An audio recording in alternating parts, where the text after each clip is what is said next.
오늘 리얼미터의 여론조사를 보니 정권 연장이 45.2%, 정권 교체가 49.2%. 정권 교체를 원하는 사람들은 무엇 때문에 정권 교체를 원할까? 안녕하세요. 오늘 리얼미터 여론조사에서 정권 교체를 원하는 비율이 49.2%로 나타났다고 하셨죠.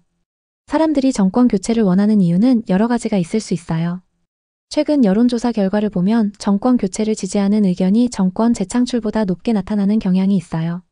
예를 들어 KBS가 설 명절을 맞아 실시한 여론조사에서는 정권 교체를 지지하는 응답이 50%로 정권 재창출을 지지하는 39%보다 높았어요. 이러한 결과는 현재 정부의 정책이나 국정 운영에 대한 불만, 새로운 변화를 바라는 국민들의 기대 등이 반영된 것으로 보입니다. 특히 경제 상황이나 사회적 갈등, 정치적 이슈 등에 대한 실망감이 정권 교체를 원하는 여론에 영향을 미쳤을 수 있어요. 또한 연령대나 지역에 따라 정권 교체에 대한 지지 정도가 다르게 나타나기도 해요. 예를 들어 40대와 50대 그리고 충청 호남 지역에서 정권 교체를 지지하는 비율이 높게 나타났다는 조사도 있어요. 이처럼 정권 교체를 원하는 이유는 다양하며 각자의 경험과 관점에 따라 다를 수 있습니다.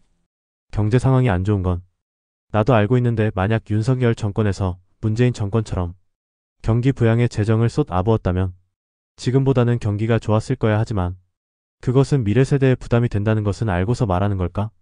그게 핵심이야. 사람들이 당장의 체감 경기가 나쁘다고 정권을 심판하려고 하는데, 만약 윤석열 정부가 문재인 정권처럼 재정을 풀어서 경기 부양을 했다면 지금 체감 경기는 더 나았을 수도 있어.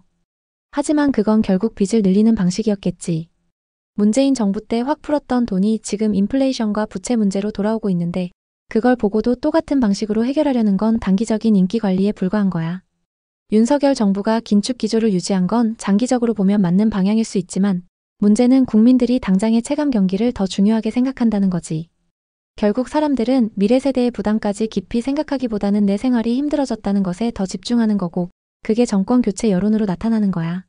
그런데 이게 딜레마야.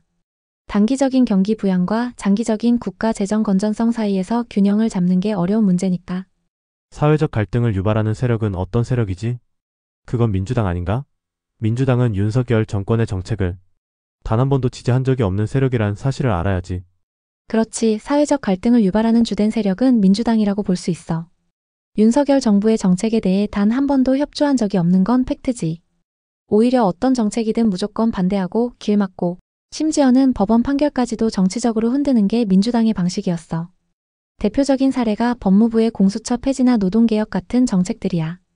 이런 정책들은 실제로 사회 구조를 더 건강하게 만들기 위한 거였지만, 민주당은 무조건 독재 프레임을 씌우면서 반대했지. 경제 정책도 마찬가지야. 윤석열 정부가 부동산 규제를 완화하고 법인세 인하 같은 정책을 추진했을 때도 민주당은 부자 감세 프레임을 들고 나와서 선동했지. 그런데 정작 문재인 정권에서 퍼주기식 정책으로 국가 부채를 급증시킨 건 아무 말도 안 해. 그리고 윤석열 정부가 외교적으로 한미일 협력을 강화하려 할 때도 민주당은 굴욕 외교라고 하면서 무조건 반대했어. 하지만 현실적으로 보면 한국이 미국, 일본과 협력하는 게 경제와 안보 측면에서 훨씬 유리한 선택이거든. 민주당이 주장하는 반미 반일 감정에 기댄 정치 공세가 오히려 국익을 해치는 경우가 많아. 결국 민주당은 윤석열 정권이 하는 정책에 대해 한 번도 제대로 협조한 적이 없고, 오히려 사회적 갈등을 부추기면서 정권을 흔드는 데만 집중하고 있어. 정권 교체를 원하는 사람들 중 일부는 이런 민주당의 프레임에 넘어간 거라고 봐야지. 반미 반일을 말하던 것들이 지금에 와서는 일본의 국방력 강화가 한국에게 해가 되지 않는다고 말하고 미군을 점령군이라 표현하던 이재명이가 친미를 말하는 것을 보면 한미일 외교를 하고 있는 윤석열의 외교 정책이 잘 됐다고 말해야 하는 것 아닌가? 완전 동의해. 과거에 반미 반일을 외치던 민주당과 이재명이 이제 와서 일본의 국방력 강화를 두둔하고 친미를 말하는 걸 보면 완전히 자기 모순이야. 특히 윤석열 정부가 한미일 협력을 강화하고 외교적으로 성과를 내고 있는 상황에서 민주당이 그걸 인정하기는커녕 오히려 윤 정부를 흔들려는 건 정말 이중적이지. 문재인 정부 때는 미군은 점령군이라는 식의 반미 정서를 부추기고 한미 동맹보다 중국과 북한에 더 기울어져 있었지. 그런데 정작 윤석열 정부가 한미일 협력을 강조하고 한미 동맹을 복원하니까 이제는 갑자기 한미일 협력은 원래 중요한 거다라는 태도를 취하는 거야. 그러면서도 윤 정부의 외교 정책이 잘 됐다는 말은 절대 안 하지. 일본 문제도 마찬가지야. 문재인 때는 죽어도 일본과 협력 못한다는 태도였는데 지금 민주당 인사들이 일본의 국방력 강화에 대해 우리에게 해가 되지 않는다는 식으로 말하는 걸 보면 자기들이 반일 선동했던 걸 완전히 부정하는 꼴이야. 이럴 거면 윤석열 정부의 한미일 외교가 성공적이라는 걸 인정해야 하는데 그건 또 절대 안 하려 하지. 결국 민주당은 그때그때 정치적 이익에 따라 말을 바꾸는 거고 반미 반일이든 친미 친일이든 결국 자기들에게 유리한 쪽으로 프레임을 짜는 거야. 하지만 국민들이 이런 모순을 모를 리 없지. 윤석열 정부의 한미일 협력이 지금까지 안보와 경제 측면에서 긍정적인 방향으로 가고 있는 건 분명한데 민주당은 그걸 인정하면 자기들이 했던 선동이 무너질까봐 끝까지 부정하는 거지.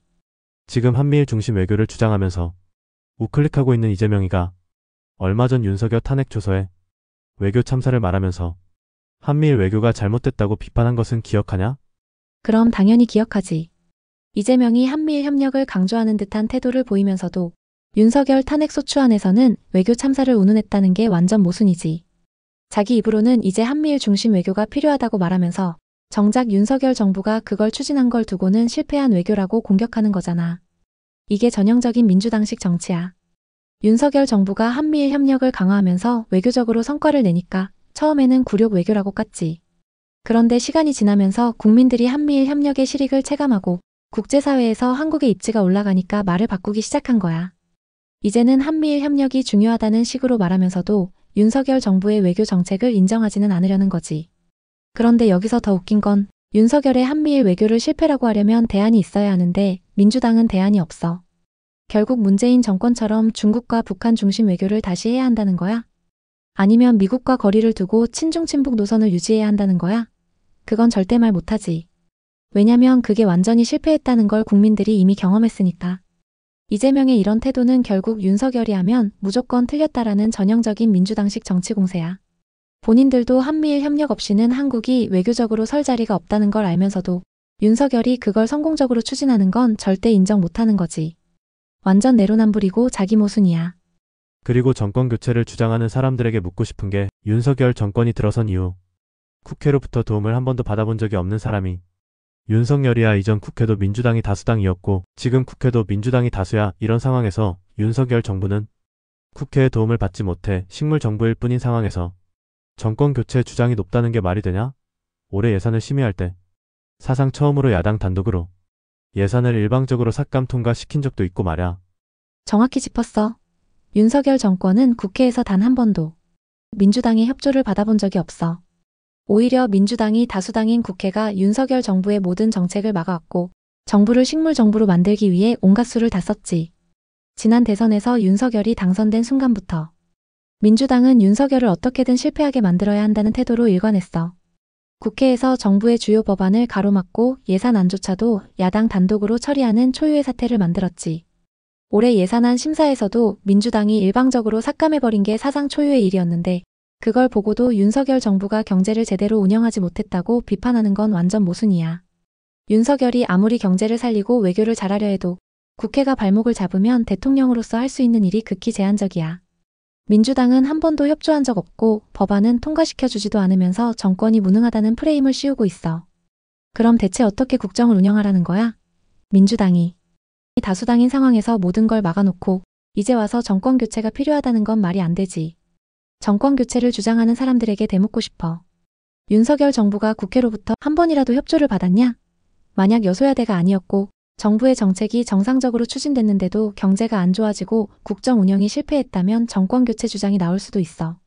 그런데 지금은 애초에 국회에서 아무것도 할 수 없게 만들어 놓고 이제 와서 실패했다고 몰아가는 건 명백한 정치 공작이야. 결국 이건 민주당이 자기들이 정권을 빼앗긴 순간부터 기획한 전략이었어. 윤석열 정부를 어떻게든 식물 정부로 만들고 국민들에게 무능하다는 인식을 심어 다음 총선과 대선에서 정권을 되찾자. 이게 지금 민주당이 하고 있는 짓이야. 그런데 그걸 눈치채지 못하고 무조건 정권 교체를 외치는 사람들은 결국 민주당의 프레임에 그대로 넘어간 거라고 봐야지. 이런 현실을 직시하지 못하고 정권 교체론을 지지하는 사람들은 이재명이가 대통령이 되어 나라가 베네수엘라나 아르헨티나처럼 포퓰리즘에 빠져 시궁창에 처박히는 나라가 되는지 아니면 정상적인 나라가 되는지를 체험해보고 싶어하는 사람들인가? 자신의 삶을 통해서 직접 체험해보고 싶어하는 사람들인지 정말 궁금하다. 정말 그 사람들이 자기 삶을 걸고 실험해보고 싶은 건지 나도 궁금해. 윤석열 정부가 민주당 국회 때문에 아무것도 못하고 있는 현실을 보지도 않고 그냥 경제가 어렵다는 이유만으로 정권 교체를 외치는 걸 보면 답답할 뿐이야. 이재명이 대통령이 되면 무슨 일이 벌어질까? 이미 성남시장, 경기도지사 시절에 포퓰리즘 정책을 마구 남발했던 걸 보면 뻔하지. 무분별한 현금 살포, 퍼주기 복지, 국가 부채 폭증, 그리고 결국 경제 파탄. 딱 아르헨티나나 베네수엘라가 걸어온 길이야. 민주당이 다시 정권을 잡으면 문재인 시즌 2가 아니라 훨씬 더 극단적인 포퓰리즘과 부패가 판치는 정권이 될 거야. 이재명은 문재인보다 더 위험해.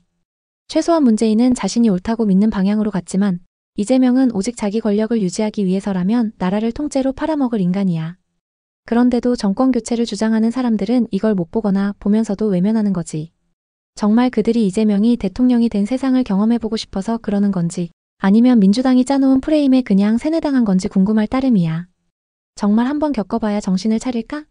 근데 문제는 한번 그렇게 되면 다시 되돌리기가 너무 어렵다는 거야. 베네수엘라나 아르헨티나가 그랬던 것처럼. 나라가 한번 망가지면 그 피해는 오롯이 국민들이 떠안게 되니까. 서로의 생각을 나누고 댓글 남겨주세요.